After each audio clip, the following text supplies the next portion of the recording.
Hello, and welcome back to our little Gargoyles episode by episode kind of breakdown. So this month, we're up to episode 25, 26, 27, 28. So Heritage, Monsters, Golem, and Sanctuary. Sanctuary! Sanctuary? A little too on the nose in this episode. Yeah, it's in Notre Dame. Yeah, it's just... The monster of Notre Dame. I couldn't overlook it. But, yeah, and so we're, halfway to the halfway point? We're I think there's 52 episodes, so we're like... Just a little over. We're just there. Okay. Well, we're chugging along. Yeah, we're cutting it out 4 episodes at a time. Oh, God, when we're done with Gargoyles, what are we going to move to?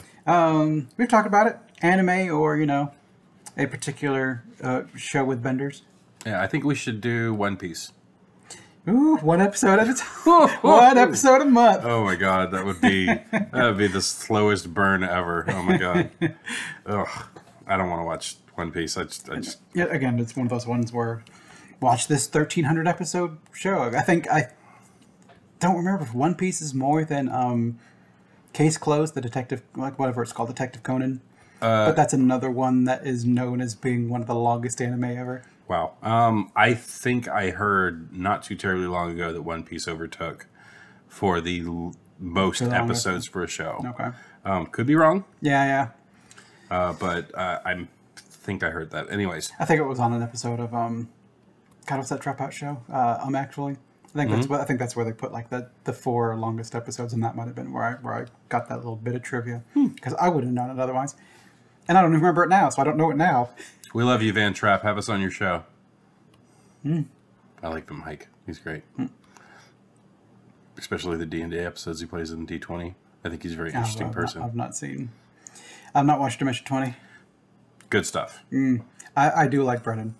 But then the concepts they pitch for things, I'm like, I don't think I want to watch that. But apparently it's like the shit. So it's Game of Thrones and Candyland. I'm like, I'm not. Yeah, I don't like Candyland. I don't like Game of Thrones. I don't want it. And that's why I don't think you'll really dig it. But like, it was probably one of the best ones they did. Yeah. And then they did a second season, and Matt ran it, and I don't see the connection other than the fact that it happens in the same setting. Yeah, it's probably because if something happens in the second season because it's a prequel. Something happens that you think would have been something that would have been widely talked about. That wasn't. But it wasn't because they made it like a secret thing. But we're not reviewing that. So, I guess cards on the table. We're nerds. Hence why we're talking about Gargoyles.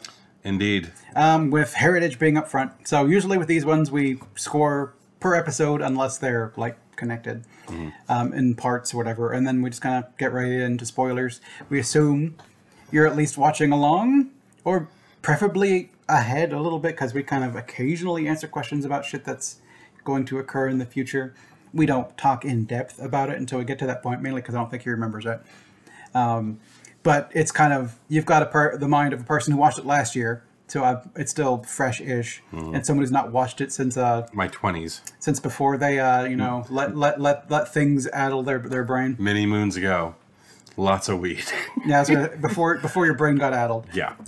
But I mean, I still remember my favorite episode, and we still haven't gotten to it.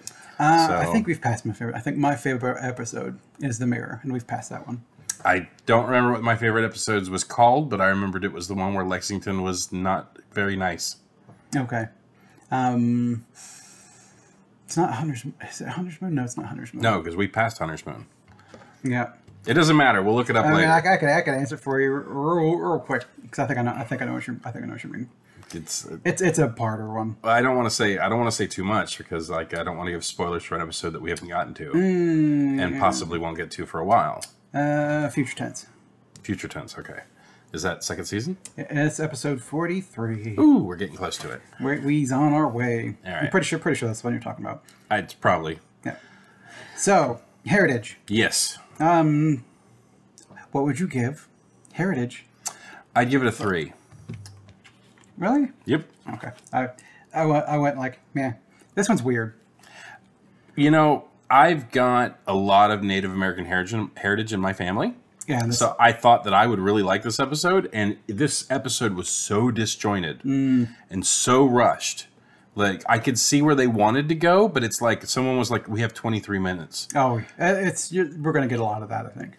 Sure. Because we're on our world tour. We've got okay, quick, Native American. Let's bang one out. We at least get another Native American episode in future. This episode was just, it was so, it gave me whiplash on how people were like going in one direction and then suddenly go back. I believe in science. I believe in this. And all of a sudden at the end, he's like, hey, yeah, like it was just, here we go. Hey, I could say it. No, I mean, hey, whoa, like whiplash. Yeah, no, it was just so herky jerky. And then what they were trying to basically lead up to, and then what happened at the end of the episode, it was just, oh my God. I think this one's a 6. It's like, oh, it's okay. 6? Okay. Oh, I don't dislike this episode. It's weird. Yeah. This one's kind of strange, and there's also the mixed messaging of hey, we can't interrupt in human affairs. Like, this is not a thing we do. I'm like, well, he's making the world bleak and the fish are dying, and then you come back after I'm doing the ritual, and you're the one that reseeds the world. So you are interfering in our affairs. You just there's reason. Which we'll get, like, this stuff will be better explained in the future, I guess, as for who the fuck these people are and why the fuck are they doing this. Okay. I mean, I think they say don't they say what they are in this episode? I know, so we're in spoilers. Yeah. To me, the episode was basically like, we go to this place because, like, the land's being blighted, and there's a monster, and then they discover the monster, which is actually the good entity, and then you have the coyote, or no, it was the raven spirit. Yeah, raven. That was like the trickster. Yeah, the trickster. I guess for different Native American tribes, but I always thought it was like the coyote was the one that was supposed to be. We get coyote later. Okay. Again, I think it's different tribes because I don't know where we were in the world. Yeah, I don't know if they said where we were. They all have different beliefs. But the other thing that like confuses me about the Avalon episodes is that they're like, Avalon doesn't take you where you want to go. Avalon takes you where you need to be. But like episode 41, Cloudfathers will actually see the tribe where Elisa comes from. Oh, okay. Well, it's like her dad is full Native American. Sure, but from like Arizona. The thing that confuses me about these episodes is that like we need to get back to New York, but then they show up at some place in the world that's in exactly where they need to be but they're not in New York, but they're in their timeline. So it's like we can hop on a train, or I could drive a truck. Well, I think they've gone to a couple places. They're like, oh shit. Well, let me call someone up and let's try this shit again. Elisa could easily hop on she's with 2-3 things that turn to stone during the day. It's gonna be a little bit harder. But when we talk about the Golem episode, where he's like, and she's like, you know what? I finally understood the messaging of it takes us where we need to be. It's that we're on our odyssey. And that's where I was thinking the entire time when they go to these different places. I was like, they could go back to New York. Elisa can arrange for a way to get Goliath and Angela and Bronx to New York. I'm sure you could call up Xanatos and just be like, hey, Xanatos, we're on speaking terms, right? Can we at least get us back to New York? But then but in Golem, they basically explain that away, which is perfectly fine. Yeah. But you kind of want that explanation a little earlier, I guess. Yeah, but instead of at least I'm going to call up someone real quick. Oh, his answering machine's full. What a wacky hijink. Well, I miss the team. Like, I miss the team element. I want Broadway. I want Brooklyn. I want fucking Lexington. Like, I want them to come back. Yeah. And I don't know if it was just because, like, these people had different shows, so they cut them out of it, or if the show just didn't have a as high budget. It was more of, we've been in New York this entire time, kind of learning about, like, what's going on in New York, and what's the weird shit going on in New York is kind of between Xanatos and the Gargoyles. By pulling us to Avalon, we get to be like, oh, check it out, the Fae. We'll kind of explore the Fae a little bit, and you're like, okay, well, kind of a little bit. I guess we got the sisters and the Archmage. But now they're on the Odyssey where, like, this thing can send you wherever we want in the world. So we can go to, like, we can go to, what was it, Vienna? They go to Prague. They went to Prague. And it's kind of like, here's a legend in Prague. Here's a legend, and like in South America. Here's a legend. Like, they can kind of start building up the world rather than just Scotland and by proxy New York. It's to sell you toys. I don't know that it really was. Because we also talked about the episode where, like, they made the Gargoyles copter, and it was like, is there a Gargoyles copter out there? I think there was. So I mean, sure, but I don't know that a lot of it is Because a lot of them, they're bringing back like the same people. They didn't sell like a Raven and grandmother toy. If that episode would have been very popular, I bet they would have sold a Raven and grandmother toy. Sure. But I see what you're saying. But it's like, to me, it's not what I originally signed up for. I love Angela. Don't get me wrong. I think she's really good. I love Bronx. I love Elisa Maza. But it's just, I miss the wider team. Like, I love Hudson. Ed Asner is not getting any younger. Let the man make his money. But it's just, these episodes are fine. So Damota's my favorite, but she's also a trash person, and this is kind of fun to watch her hijinks or whatever. Elise is like my second favorite, and then like Goliath and Angela, I love them. Like Bronx is kind of the one I'm like, yeah, whatever, because he's a dog and he barks, and he's a good boy. It's an animated show with like a dog, and you're kind of like, yeah, okay. I mean, if it was like a real dog, you could be like, man, check out that real dog. But it's like a Goliath, an animated dog. You're like, yeah, it's good. He's cool. He's fine. I like him. I like him well enough. His role is minimized just because I guess he's the dog. He can't fly. He can't, he can't fly and he can't talk. Yeah. Because I don't remember what episode it was, but there was one of the ones where Goliath and Angela fly to this area. They beat up the bad guys. Bronx spends the entire episode running over there. And when he arrives, Goliath's like, jump. Yeah. Well, he doesn't even do that. Like, he ran up, and then Goliath's like, okay, we'll go. And then he picks Bronx up and flies off with him. And I was like, he ran up just in time to be flown away. It was just, it's poor dog. Yeah, I feel bad for him. Like, why is he there? Other than the fact that track people underwater, apparently. Yeah, we get stuff with Bronx, but it's not a lot. But we get like 2 episodes that are Bronx centric, and they're not necessarily my favorite. Good, give him a spotlight. But he does a couple times. I just missed the team. Episode 32, we're getting the Hound of Ulster. That's a Bronx episode.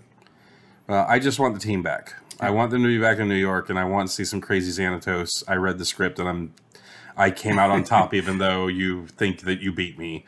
I want more of that. But this episode was just okay because I didn't like the Raven character. I didn't like the idea. Like, I loved the idea of the totem being the gargoyles of like the Native American folks. Yeah, but even then, it would turn out to just be a trick. He came across gargoyles and was kind of like, well, I'm just going to use the totem and make them look. They're the gargoyles. Yeah, and they're not actually anything, but a ruse to get you on his side. But it was just weird because like Grandma is posed to be the bad guy because Raven says it is, and then she looks like a monster.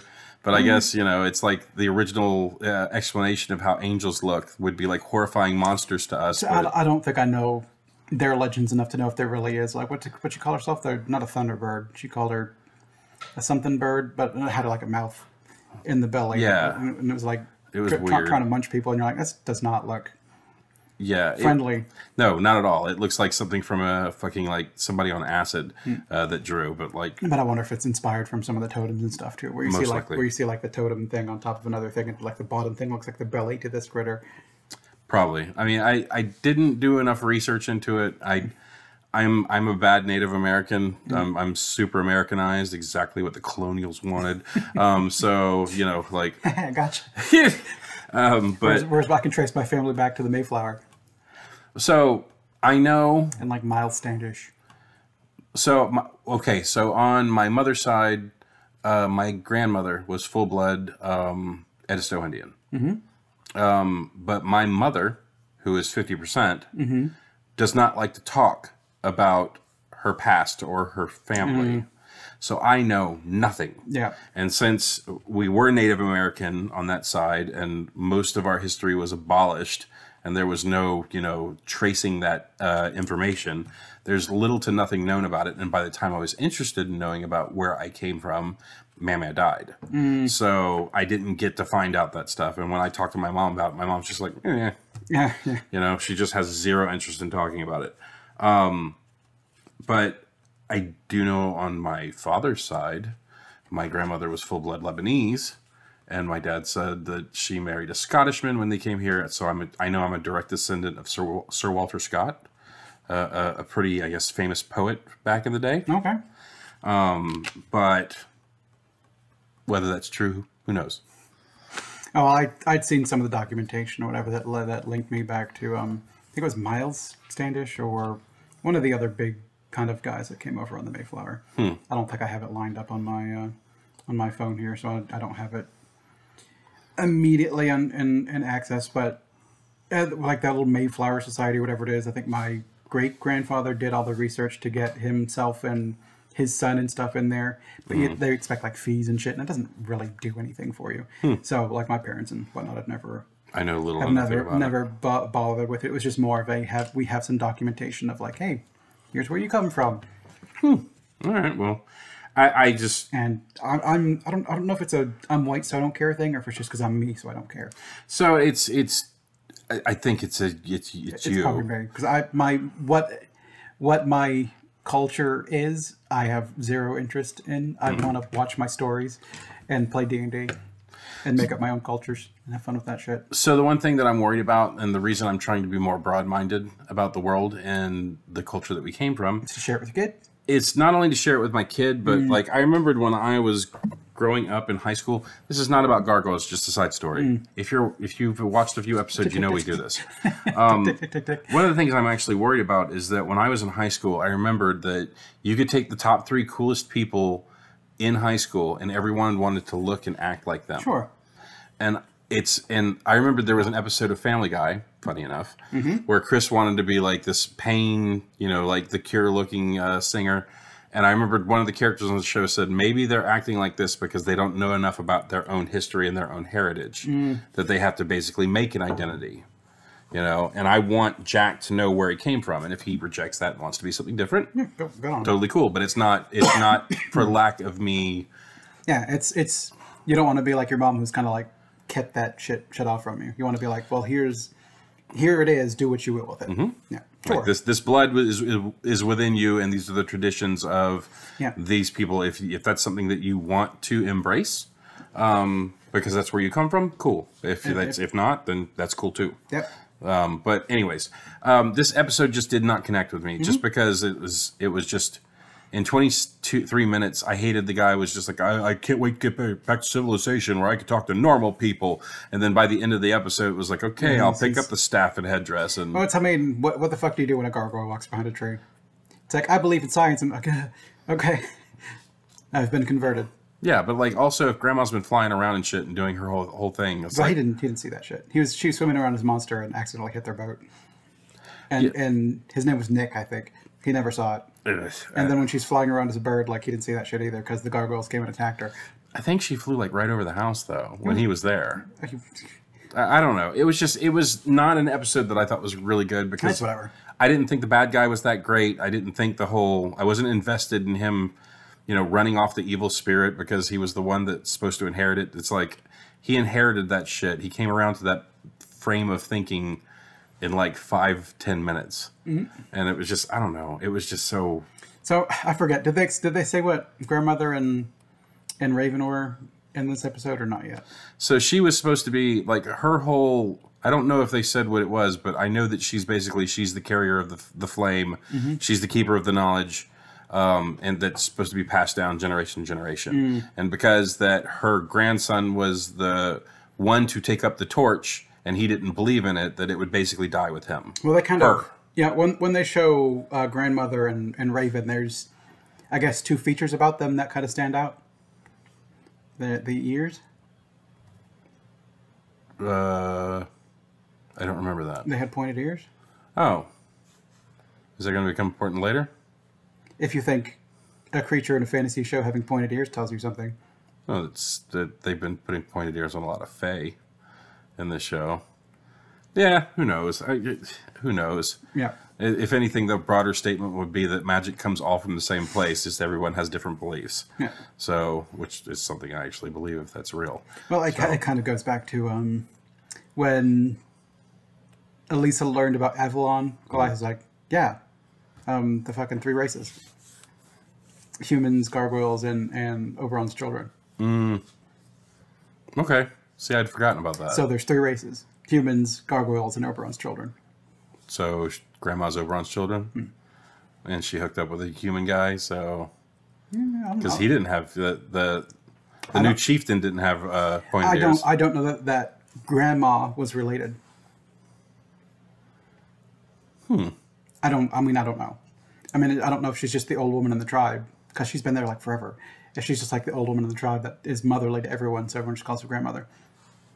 That's a good point. So I don't know. I think she's just kind of like that old. She's that old woman that's always in the tribe, and people are like, "Man, she's been around. She's been around forever."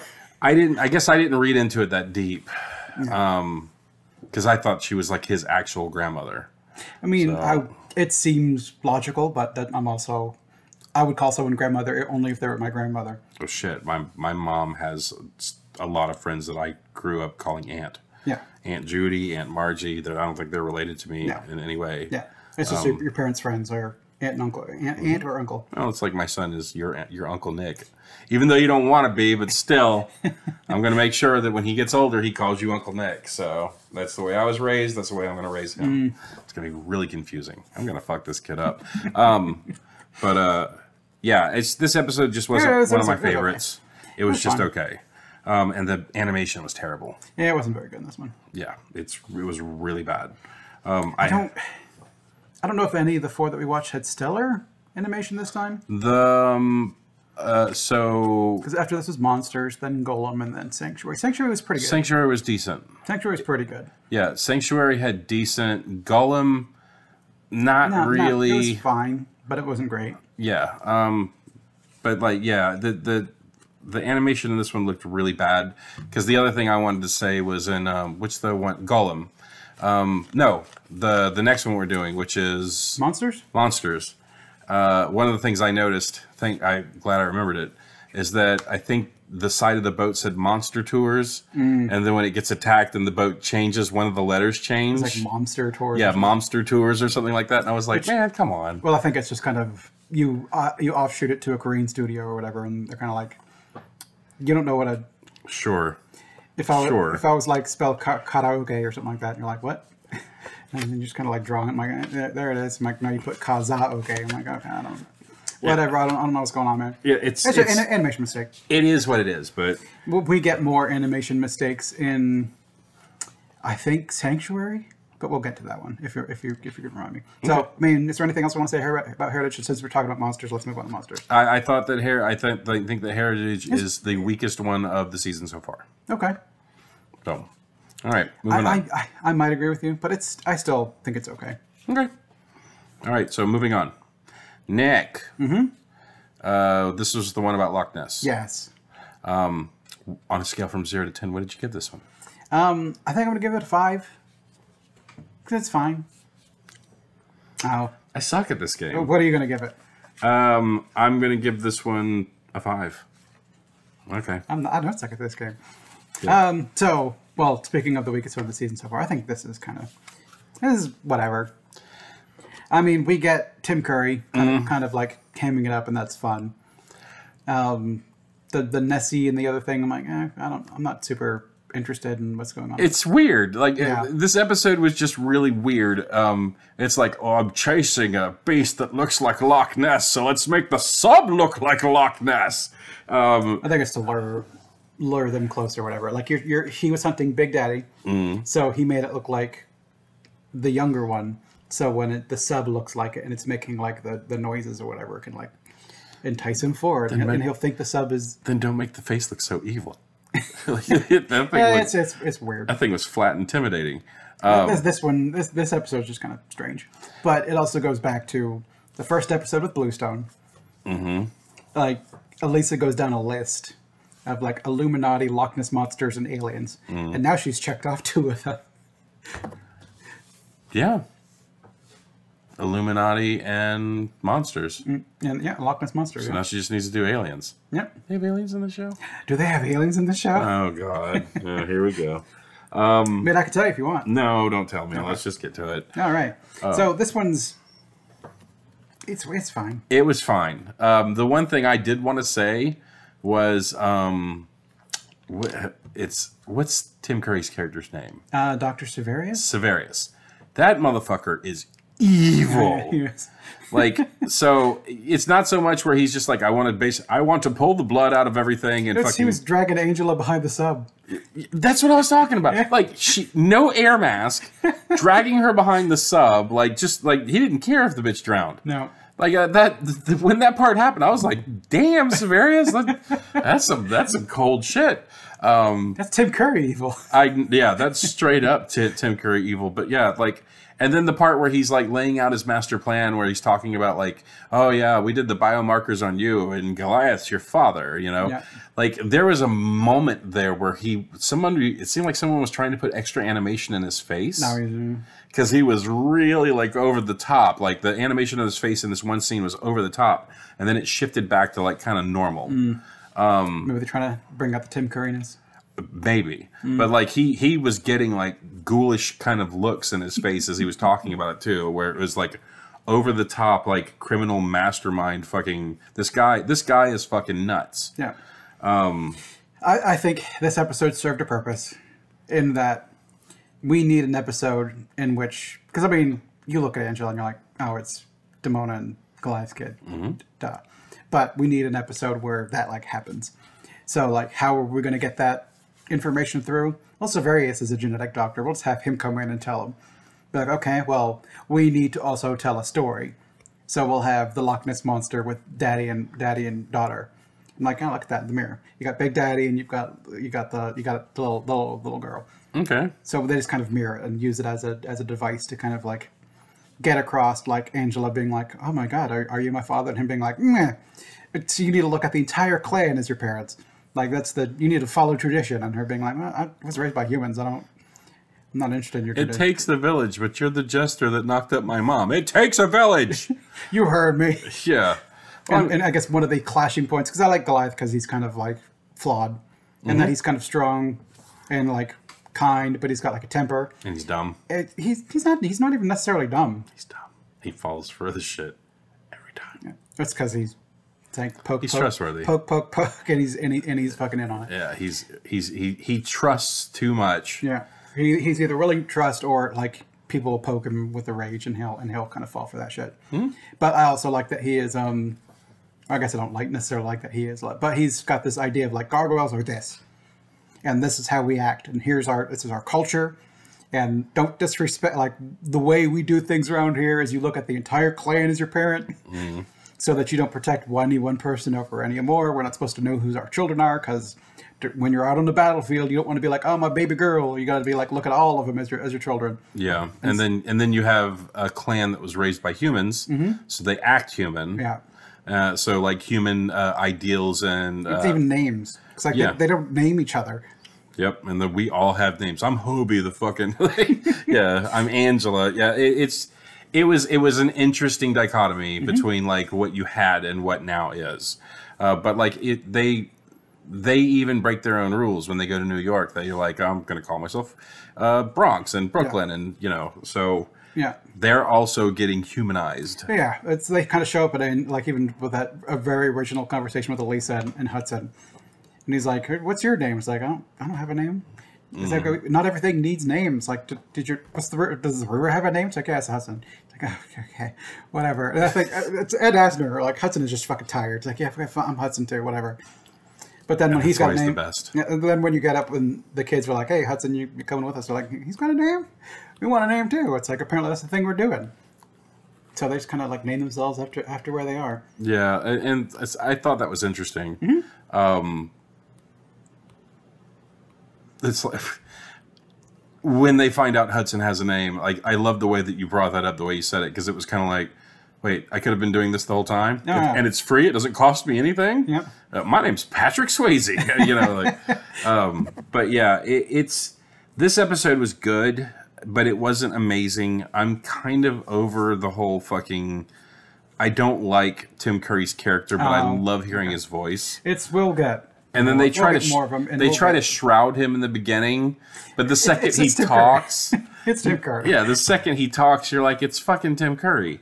But they literally tried to pull that shit where it's like they did him in the shadows. Yeah. And like he's doing maximum Tim fucking Curry. You know it's him. We get a few more episodes of him. I don't know how much more we've got left of him. He's fine. It's just he's just when he drug Angela behind the fucking thing, it was like they should just rip his head off. Yeah,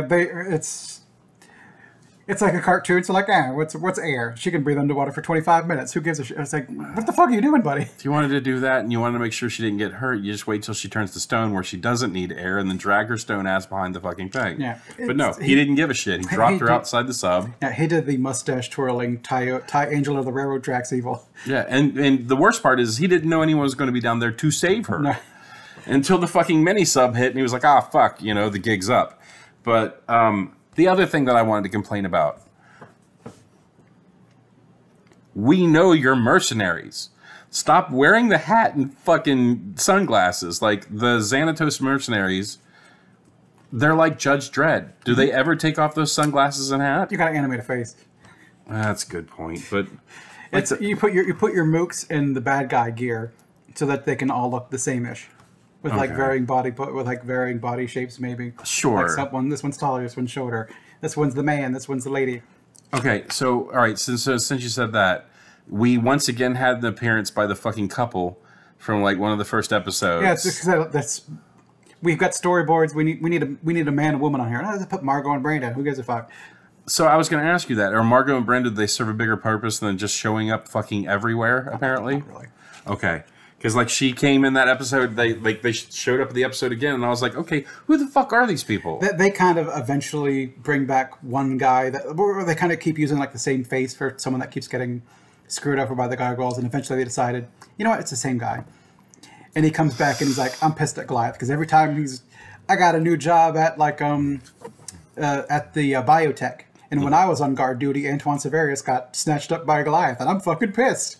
And I built myself a new bike, and I was driving down the road, and then a gargoyle came up to me and I crashed my bike, and they just like, it's all the same guy. Okay, so start from that beginning, and before you say like I crashed my bike, just start saying that part again, and I'm just gonna add something again. And so I was driving my bike, and my cabbages. Yeah, he's the my cabbages guy. He's the fucking cabbages guy. And I'm happy because I'm playing Baldur's Gate 3 at the moment, and in Act 3 you come across the guy whose cart of cabbages is knocked over. It's like, my cabbages.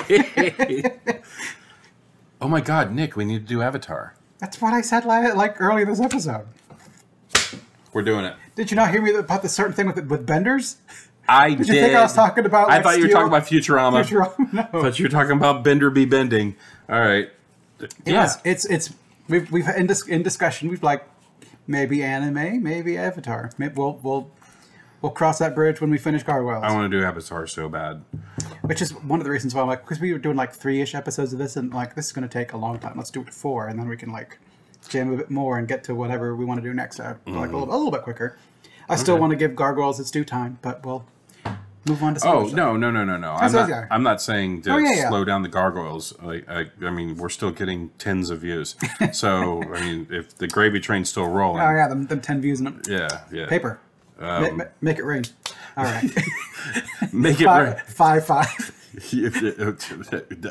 More like silver dollar, silver devil. Make it hail. No, okay. It's 50-cent piece. This video was just, this one was just okay. It's fine. It's mainly fun for Tim Curry being kind of crazy, and then it's just kind of, we're telling a story about Angel and Demona, and with the Loch Ness Monster and stuff are here too. The monster's real, and you also have Elisa being the doubting Thomas again, and then she's like, oh shit, it's actually real. I think she just needs to start being like, yeah, okay. So the Loch Ness Monster could be real, and saying, yeah, maybe at this point, who the fuck knows? Yeah, you could have chupacabras out there. I don't think those exist. Turn around and look at what you're sitting in the boat with.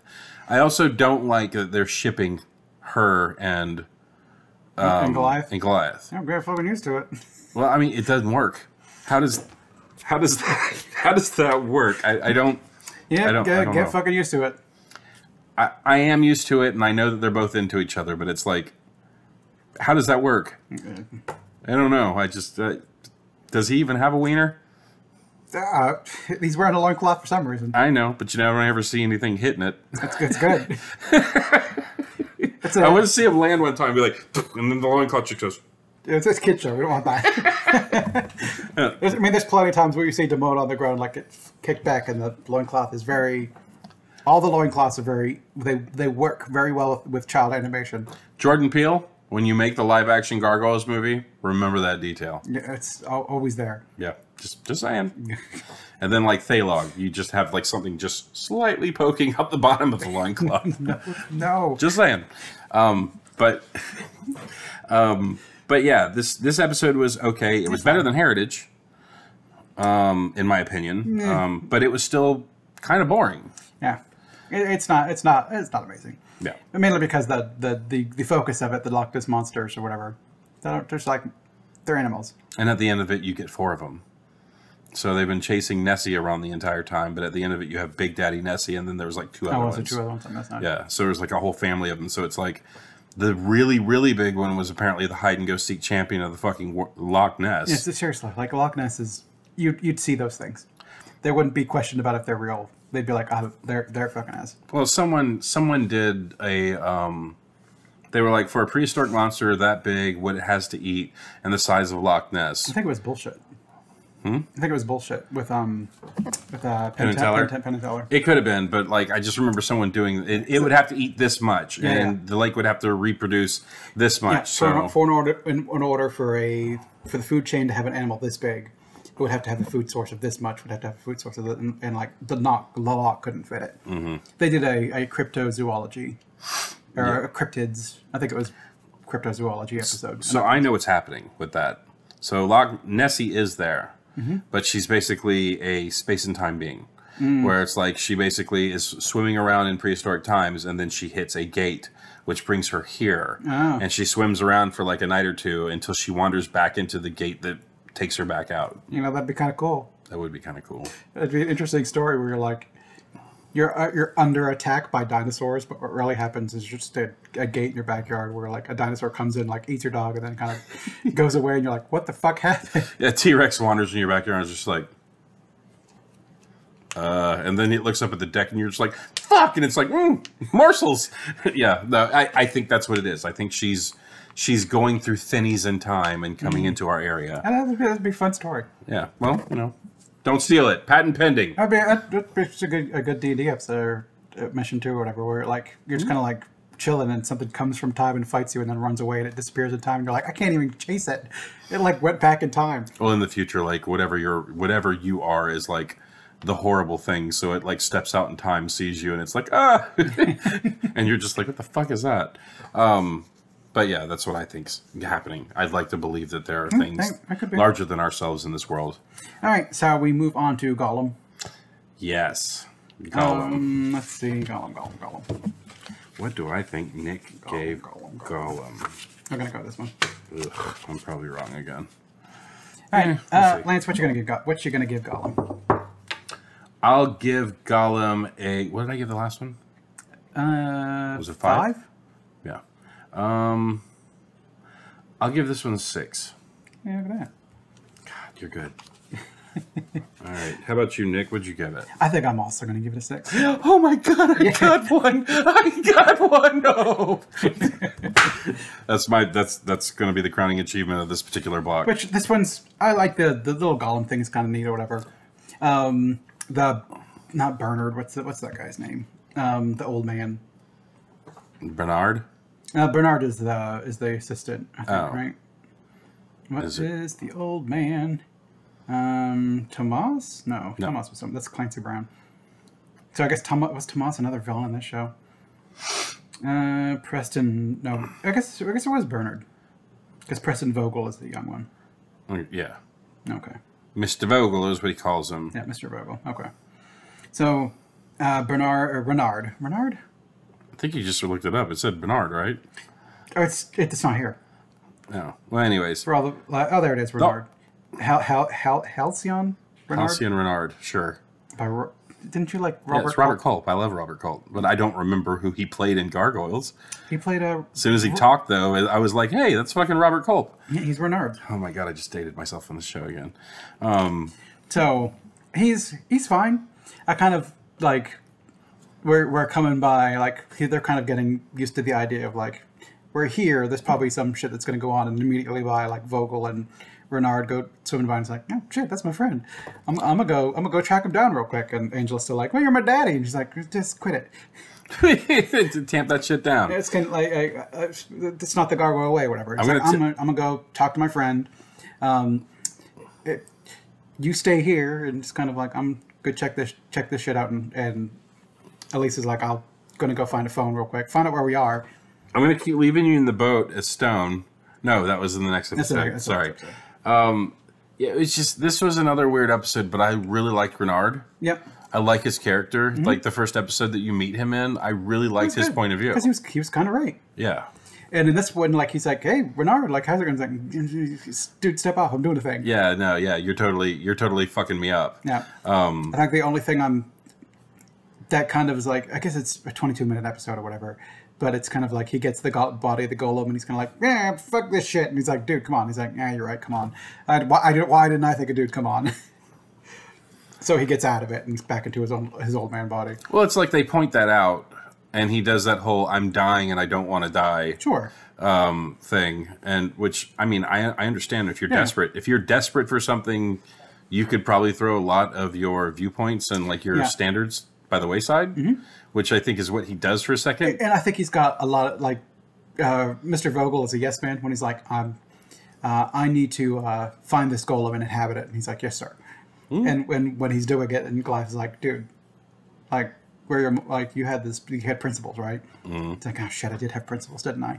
It's like, to put me back in old man body. Well, he did the first thing where it was like, you have these principles, and he's like, "You don't understand. I'm out of time, and I'm trying to do this thing." Yeah, so he went through and threw shit around for a little bit. I'm walking for the first time in like fucking years. I can twist a fucking pole into a pretzel if I want to. I can smash this fucking old car and flip it. Yeah. Yeah. Well, my first worry was like, he's not going to have any like feelings. He can't feel shit because he's stoned. But like the first thing he picks up, and he's like, "I could feel, I could walk," and it was the perfect situation for him. Oh yeah. Other than the fact that he's not in an actual human body until he goes looking for something that will allow him to move into something different. Like, because I remembered he was looking for a book in the library where he starts like ripping up that place, and he's like, "Surely there's a book in here that tells me how to..." It would be the book on how to shut the golem down. So now that I'm in this, I need to find any ways that someone could circumvent and shut me off. So it's probably got to be here. I'm gonna wreck the place, and you can't fix me. I'm gonna be like this forever. Yeah, because that guy was like the speaker. For the golem. Whatever they call him. He's the golem keeper. It's kind of like, we're getting attacked by Vikings, and we just kind of crack out this little code and put it in the golem's mouth and be like, "Fuck shit up, golem," and then he's like, Roger Dodger. Yeah.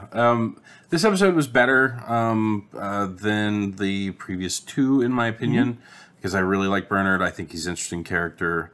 The ship that he gives the bad guys looked like a big flying cock. It did. It really did. And the only thing I could think of the entire time was that Austin Powers thing, "Wiener! Who wants a wiener?" You know, like, that's the only thing I could think as it's flying through the city. Like, all the fucking people are just like, "Oh my God, it looks like a huge dick. What are you doing away from your desk? I told you to get back there." Yeah. Please stop calling me that. I said my name was Richard. But yeah, this was the A story, which was supposed to be the guy running around doing stuff. So he's like a criminal that's been loose in Prague or whatever. Right. And he's not even really the A story. Like, even though he's kind of out front of it. He's kind of he is the reason why the golem is being called upon. And he's kind of like, I don't know if he's kind of like, "Hey, go here, make some chaos," or if it was just kind of he was here making chaos, and Renard kind of like took advantage of it because he knew there was going to be a golem here. So he's like, "Go there, find out where this golem is, and kind of like cause some havoc. You'll get the guy to go like track down where the golem is. Then you can go and steal it, and I'll give you a bunch of money." He's like, "Dude, I want your fucking helicopter thingy." By all means. It's like, way to go, buddy. Yeah, one got parked into a fucking mountainside or whatever the hell it was.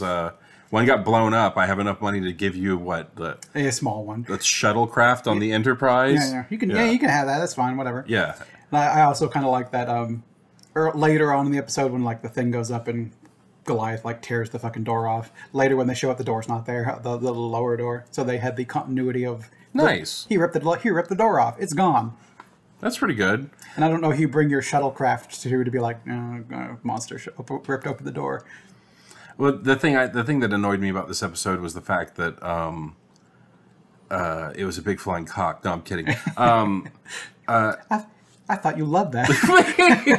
I mean, it was I was too distracted. Oh, okay. And after I had to change my shirt for 2 or 3 times every time it came on the screen. Keep like dabbing your mouth. The thing that annoyed me about this episode is like the guy wasn't, the big bad guy wasn't even that he wasn't interesting. Yeah. And for some reason he was the catalyst for like turning it around and getting the gargoyle. And I don't remember him to come back. I don't remember him coming back in the show either. I think he's just kind of like a one-off. Well, I mean, you know. Good. Because he kind of sucked. Yeah, no, he kind of sucked. And he was like, but I prefer him to the gangster. Yeah, no, it's not hard. Dracon. I think I just sucks. Hey, baby. Yeah, like that dude he sucks. But like I like how it seems like they're kind of on a world tour of like representation of like, you know, you had the Native Americans, now you have like, you know, the Jewish faith, like and the Golem.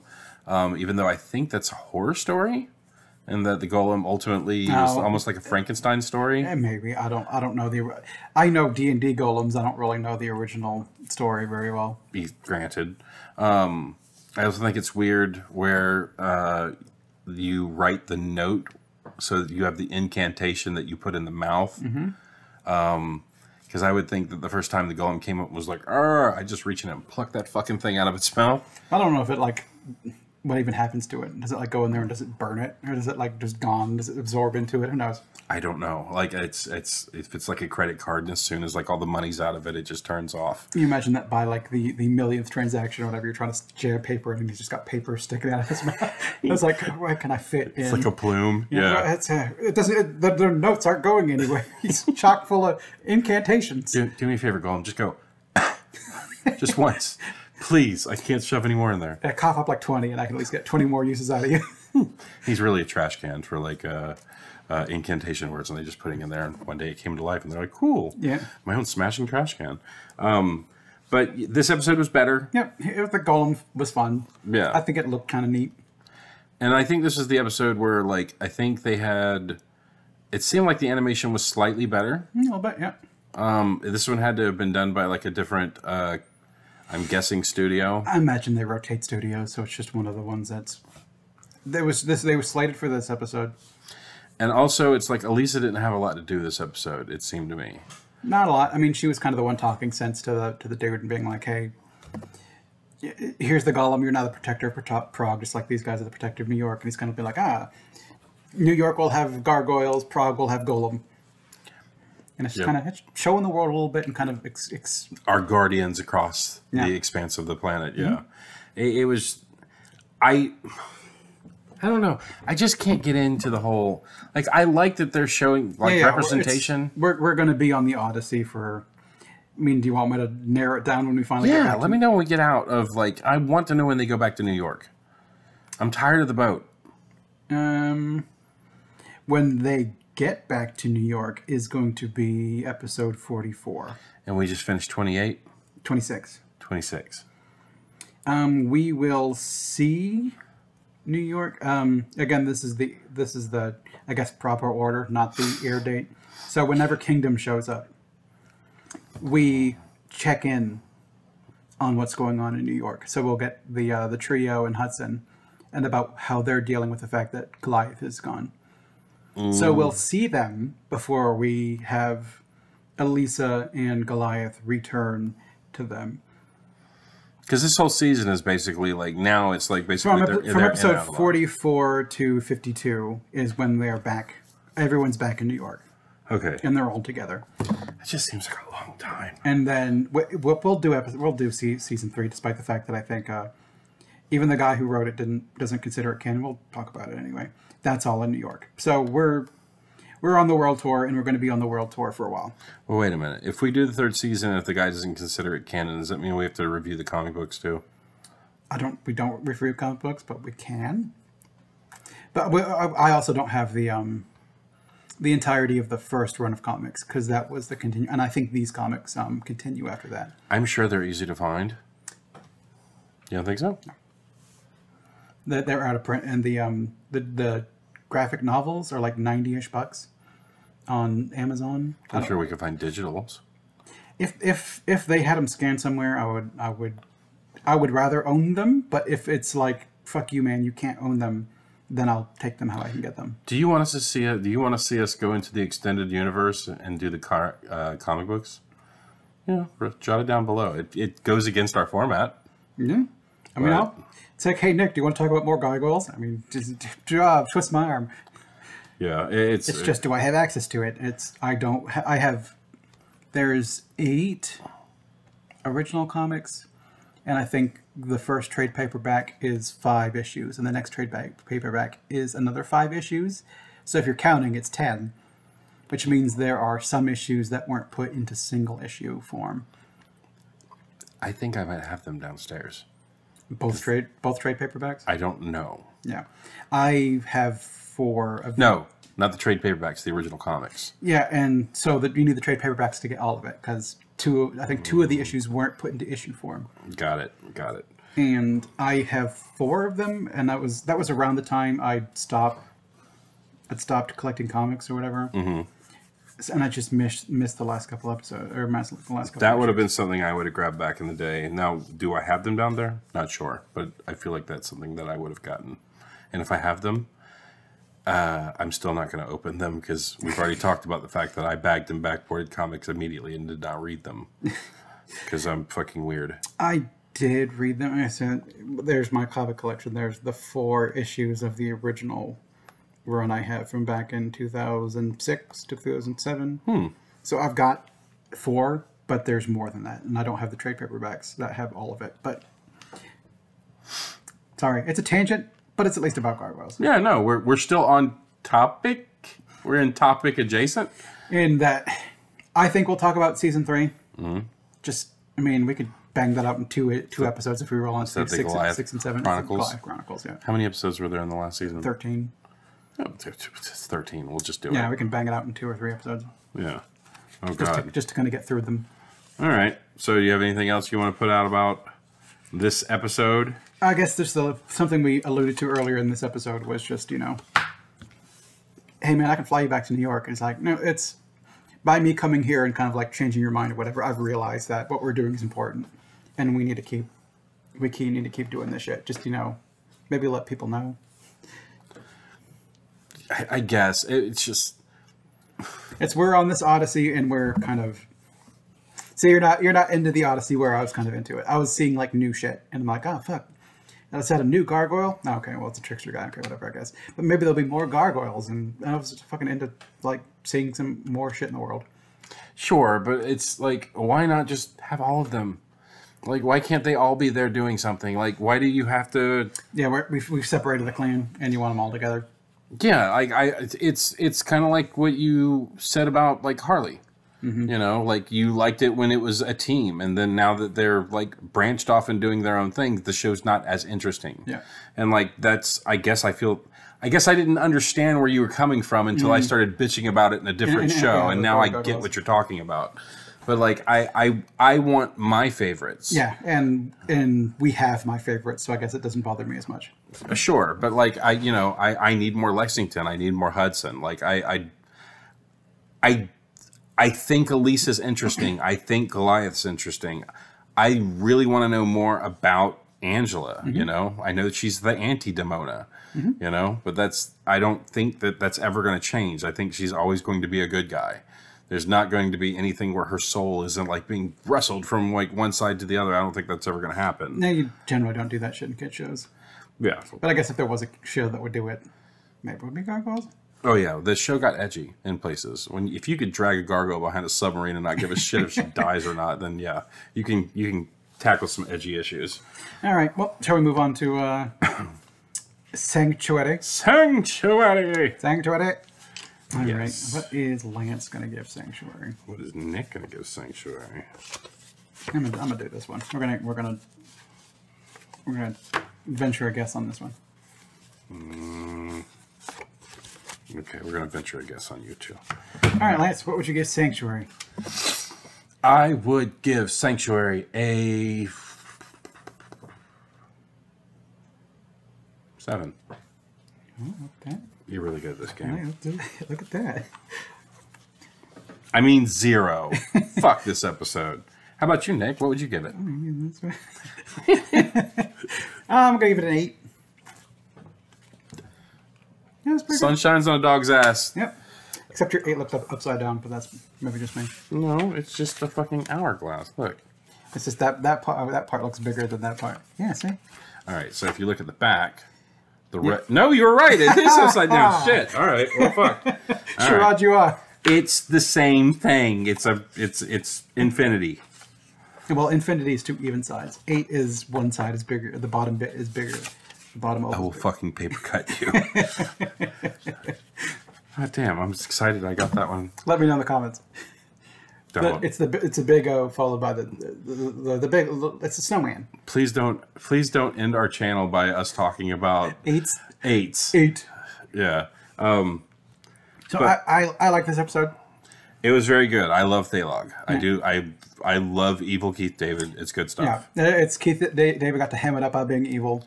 We got to watch more Demona and Macbeth. Hello, farewell, my enemies. Yeah. So you know some of the online handles I use include Nightstone. Oh, I know that. Yes. And this being where that thing comes from, because I remember when Thaylog was kind of like, oh, with your combined wealth, Nightstone Unlimited will become like the biggest corporation to rival Xanatos. Okay. So whenever I would go to like World of Warcraft or some shit like that, people are going to take Demona. People are going to take like Goliath or Elisa or some other shit. Not as many people took Nightstone. Interesting. Which is also I don't want numbers. I don't want my name to be like name numbers. Makes sense. Hence why I would often use like Arisigawa and stuff like that, because it's a thing no one had ever heard of, and it could just be that. It's just yours. Yeah, it's not name followed by a bunch of numbers. No, it makes sense. So that's the one thing I pulled from Gargoyles to kind of like when I'm online, people can go, hey, is that from this? And I could be like, hey, here's your internet crown for pointing out what this is. I guess I never really made the connection, only for the fact that you gave the character its own background and motivation and stuff. Yep. Because I've used that name many times. Oh no, I know, yeah. I know. A couple of other ones that I don't want to say because I don't want people like figuring out your handles. Yeah. But yeah, I guess I never really made the connection until you basically just now said it. But it's in this particular episode where it's kind of brought up, and we see Nightstone Unlimited in future episodes, and actually her acting like a person. She's walking around like Dominique Destiny. Okay. Or Destine. Whatever the hell she pegs. It's Dominique. You've seen me use Dominique before, too. I think on World of Warcraft when I was playing the Warlock. I was Dominique. No one takes Dominique. Not as frequently as other things. Why not? Dominique's a good name. I don't think I like it. But a lot of times when I say Dominique, people are like, Dominic? I'm like, no. Yeah, no, that's the male version. Yeah. Yeah, like this episode is fun. I like how... I mean, if Thaylog is definitely chaotic neutral. I don't know. He set this thing up for the purpose of Demona and Macbeth to kill each other so we could have their money. It was a double-double. That's not chaotic neutral. It's evil, but like... It's not like... It's I want all the money evil. It's not like the fucking... Demona's evil. It's like, I don't want to kill humanity because they fucking piss me off.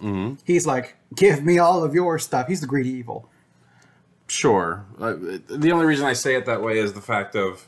I love how he went up to Macbeth's thing and like, here, have a gun. Have a gun. It's just so... And then he was like, did you check him for weapons? She's like, of course I did. But then there's only one logical explanation. Yeah, but she doesn't want to see that. Yeah. She can't have Goliath. So his clone is the next best step or whatever. Sure, but I thought that was like interesting, like, because I thought she might have been playing him. Yeah. And then you find out she's actually into him. Yeah, it's because she's never lost the flame for Goliath. She just doesn't like his worldview. It's like, humanity's kind of okay. And she's like, well, I've got 1,000 years that say humanity's not okay. And not only that, but you have like the Boy Scout who you're attracted to, but you don't like the way he comes off. And then you have the fucking bad boy. The bad boy, but he's got the leather jacket. But he's too bad, and you don't really see it that way. Yeah. But I really like Thaylog because Keith David's got one of the... Oh, he's got a great evil laugh. Yeah, it's fucking perfect. Like, it's great. Yeah. And I dug this episode. I thought it was a little too on the nose with the whole... I'm in Notre Dame, you know. Yeah, like, and we need to go somewhere, I guess. It can't just be like in, I don't know, fucking Brisbane or something, like some random ass city. I can't even think of random. Well, they were in Paris. Yeah. I'm saying they need to be. They need to be in like a big city. You can't just like drop them in the middle of nowhere. So it's kind of like, they're Notre Dame. They're Notre Dame, and that's like, ooh, the monster of Notre Dame, and kind of like, I think the idea is generally you give. This is, again, a show for kids, and you're kind of like, oh, Notre Dame. And you kind of get the idea of like, oh, what's Notre Dame? And then you get your kids to go read a book. Yeah, true. And learn about Notre Dame. And see, I thought I spotted something this episode, and I thought I was going to be like, but like you fucking threw it in my face immediately. What's that? It was the fact that Thalog was wearing armor, and when he went to stone, he was like in a stoned Thalog, which, you know, if you know what he looks like, and then you wander up like classic gargoyle, armored fucking butch gargoyle, there's something wrong with this one, you know. It doesn't match like the other ones. And then, of course, you were like, well, their loincloths turn into stone, too. Like, but but then I mentioned it's inconsistent because sometimes Hudson's sword is a sword, sometimes it's stone. And I think it's because you hand it to an animation studio. And I pointed out like that I was going to mention an animation error in this episode, is when Demona transforms, she doesn't have her crown. Mm-hmm. She instead has that ridge that it's essentially the same shape as her crown, so it should be her skin color. But sometimes later in the episode, they have colored it like she's wearing the crown, but you can see that there's no line for the fact that she's wearing that little like tiara or whatever. But they've colored it like it's there, because I'm assuming you're looking at a character reference frame and you're like, it's gold right here, and you're like, so when you're coloring it, it's time like, it's gold right there. They're not privy to the fact that she's not wearing her tiara. You might just look at it and go, no, the line drawer didn't draw the bottom line for her tiara. Let me color it in so you can see it better. So sometimes you get it, sometimes you don't. But this is the first time you get to see Demona's eyebrow ridge, I guess.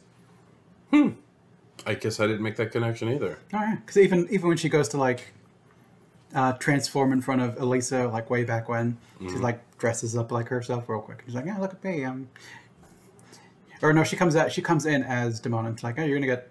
The sun's gonna be up in a minute. She's like, oh, is it? And then she turns to a human. She's like, see ya. And then she just leaves the police station. I like how she went from a human to Demona wearing a tattered wedding dress in the episode too. That's cool. Yeah, I thought that was interesting. I also enjoyed this episode for like Macbeth. I think is tired, and it's just kind of like, okay, I'm ready for this shit to end. And then he's like, oh, I met someone. Maybe life isn't so bad. It's like, oh, it's fucking Demona. It's like, oh, fuck life. I'm done with this shit. And I just kind of like the twist at the end is like, if they kill each other, they're gonna die. So Elisa instead kills Demona so that they both get knocked out. And when Macbeth is the first one to come to, and Goliath is being like, look, like, this may be bad, but you learn something about yourself. Like, even after all this life, you're still capable of loving again. And he's like, yeah. It's awfully convenient, though. Like, because Macbeth, to fall in love, you imagine he's been hanging around her a little bit of time. So, like, the first time that they're having dinner together, and she's like, I need to go to the bathroom. And he's like, oh, by all means. And she bangs her knee on the table, and he's like, ah! That's why you're just kind of like, let's go to the pillow factory? Would you like to go mattress shopping? It's like, okay. Build-A-Bear workshop? It's how nice. I don't know. It was just, it was very convenient, but I did like the double twist where it was like, haha, I was Demona all along, and Thalog's like, haha, I never loved you all along. So I just wanted your money. Yeah, I thought that was interesting. She was taking from him, and he was trying to take from her. Yeah. But it was a Xanatosian plan. He learned from the best. Yeah, it was. I guess I shouldn't be bitching because that I want to be spoon-fed more Xanatosian like fucking plans, and I had it with this episode. You want another one with a strong villain, and this one's got a good villain because it's fucking Goliath again. Just Keith David as Goliath, but evil Goliath. He's great. It's fun. I like Thalog. I think he's a fun character.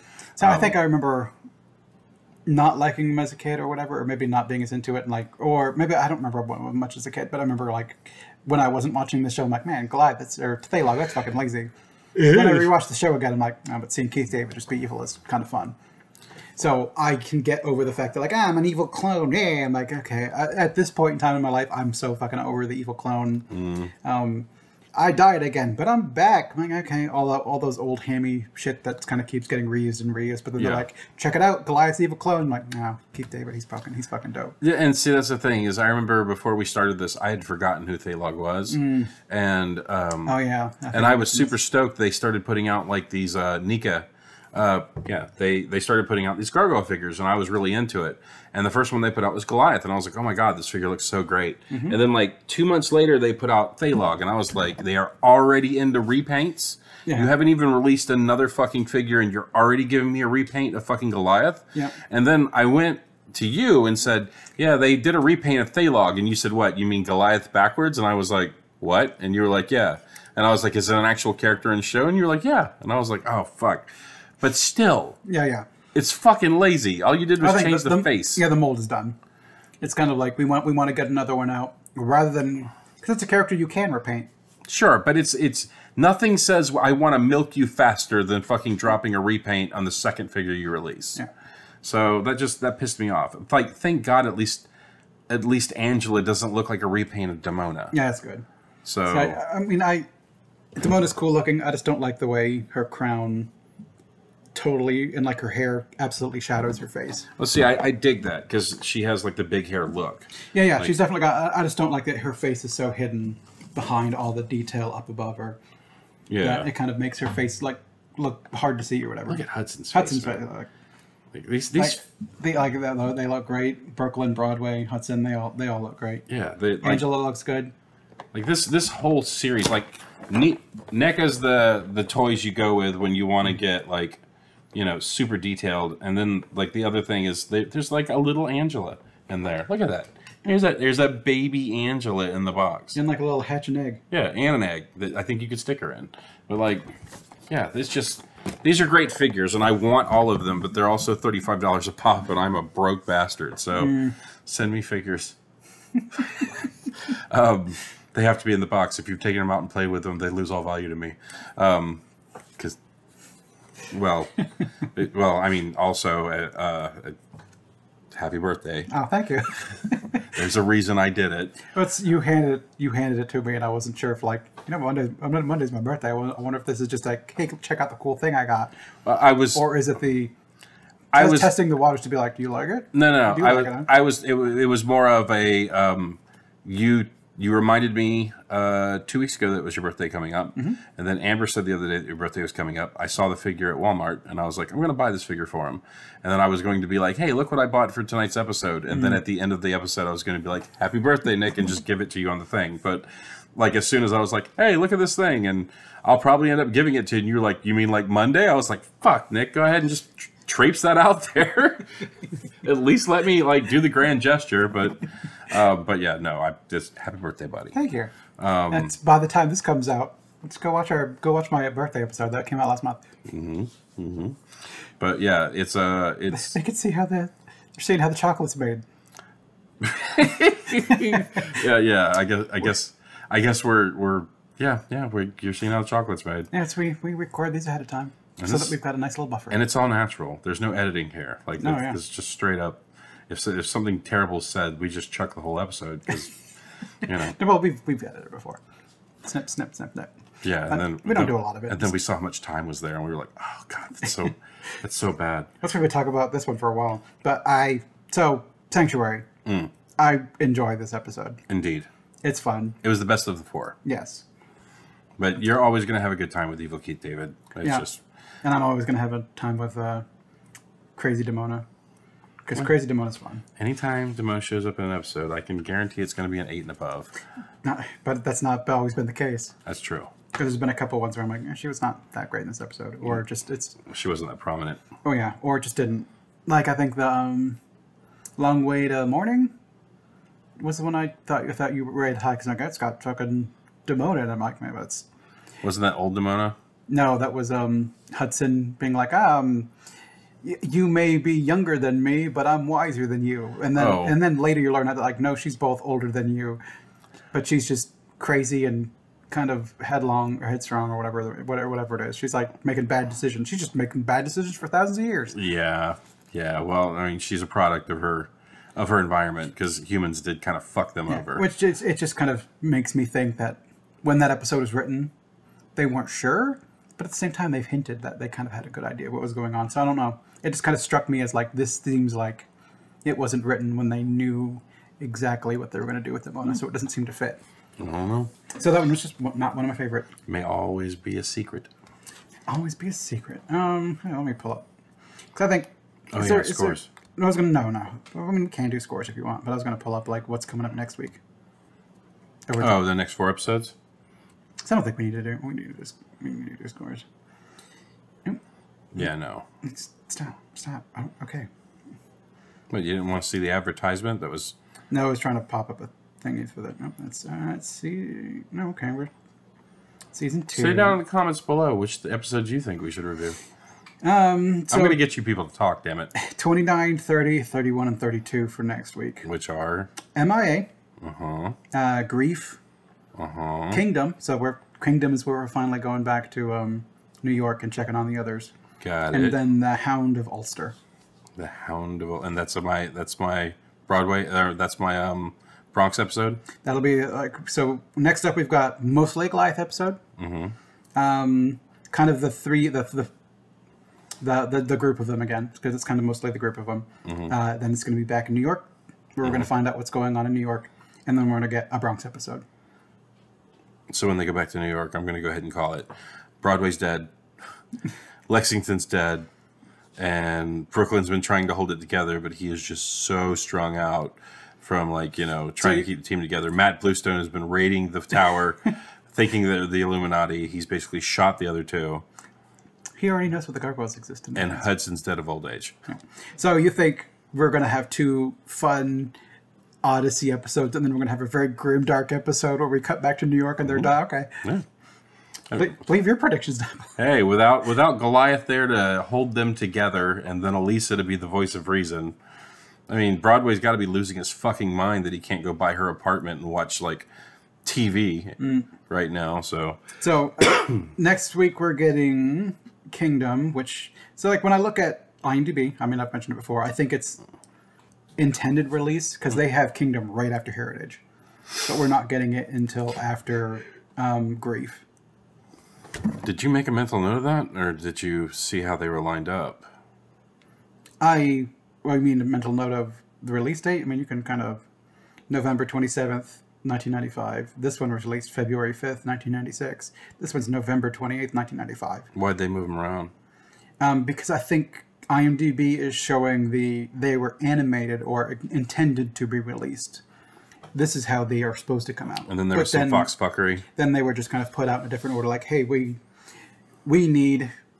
Like, they intended to go back to New York, like, 2 episodes after, like, Avalon to let you know, like, how they're doing in New York. But they're like, no, we need some more fun stuff. And they don't actually get back into it until several episodes later. So I think it's just a difference between when it was aired and when it was intended to be released. Okay. Well, so stay tuned. Yeah, join us next month for another 4 episodes. Or don't. It's your life. We're not here to tell you what to do. But please do. Please do. And tell a friend. Yes. Or, you know what? Even better than that. If your friend leaves his computer unlocked, or her computer unlocked, pull up our episodes on YouTube and just let them run. Hey, your friend hand you a phone to look at something cool on YouTube? Sub to us. Yeah, we're the new goatsy. We're the new tub girl. No. He's just set it and run off and let the person come back and be like, the fuck is this? Two old fat men talking. Yeah. Hey, we're the next meme. I hope. God. Oh, God, no. Please. I don't want to be a meme. I don't care what it is at this point. I just need to take off. But anyways, thanks for coming. All right. Bye, everybody. Bye. Oh, wait. Before the episode's over. Happy birthday. Thank you. There you go. She's so pretty. I love this guy. I love this man. Thank you. All right. Bye. Bye, everybody.